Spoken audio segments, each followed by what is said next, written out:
สบายดีเนาะมื้อนี้ก็ค่อยก็สิพามาเอามิมนะมิม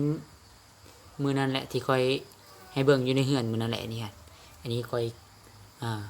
ค่อยง้างกันเพดานเอาเลยเนาะโอ้โคตรหลายเลยเต็มเลยนี่นะบ่ได้เห็นเท่านี้หากระป้อนเดียวอันนี้ฮะ จ้ะนับตื่นโอ้เอานี่นี่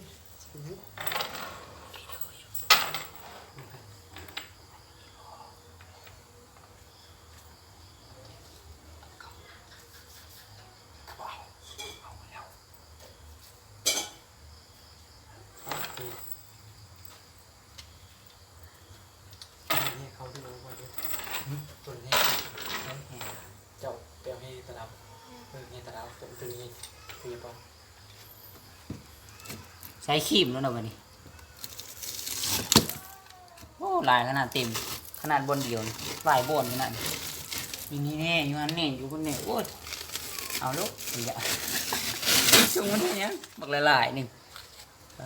ต้อง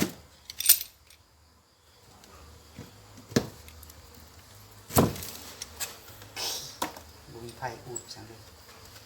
ลูกนี้ แต่ลายแท้ มือน้ำมาทำมือน้ำ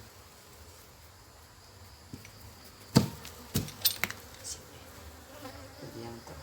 อย่าปากนี้เราเอาลูกมาตรงนี้ นี่นะมันอยู่ต่อไผ่นี่ ปิด ปิดเบิ้งก็มันโกง อย่าพลาดเลย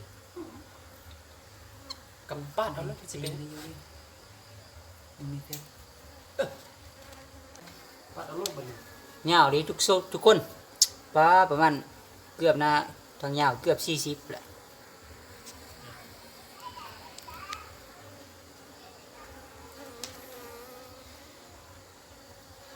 อีกที จัดการบัดนี้ลงมือป้า เอาปั้นเลยนะ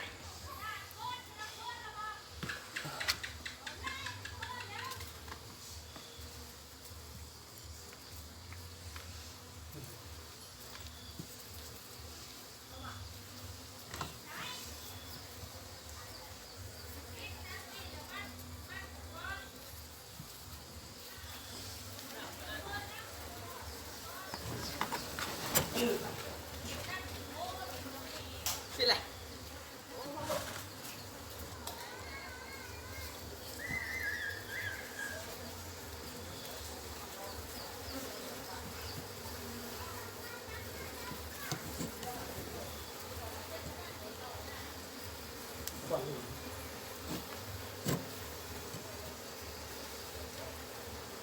นี่ควันลูกมันสิตู้ควันกระสันเอาหัวหน้ามันเป็นคนจะไปกระสันเป็นต่อไป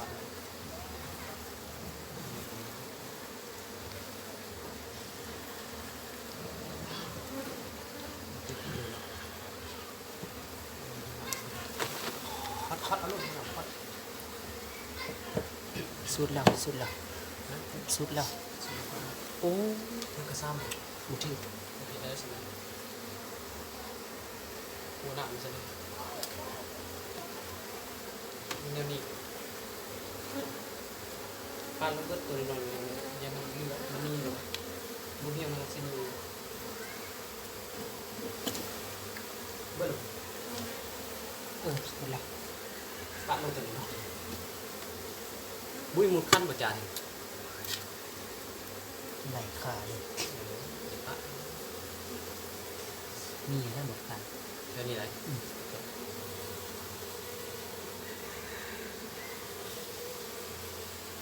รวมที่ตกไหนก็จะได้สิเอาเลยเอาที่ เนี่ย เพื่อเอาประจำที่ว่า บอก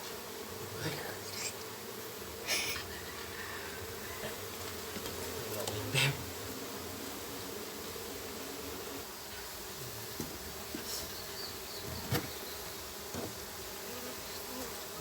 เบิ้ลหลุดใน อย่าลอกเรียนแบบเด้อทุกคนเด้อแต่ลาย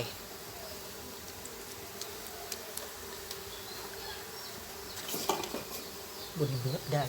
ฮะ ทางนี้มีตัวน้ เอาจองจะตักโลดหัวพวกหัวผิดจนเราจำเจ มันตกหลอกอันนี้เนาะ ใส่ ทอดเอาเลยนะ ตกหลอกมัน มันถึกขี้ดินด้วย ตกหลอก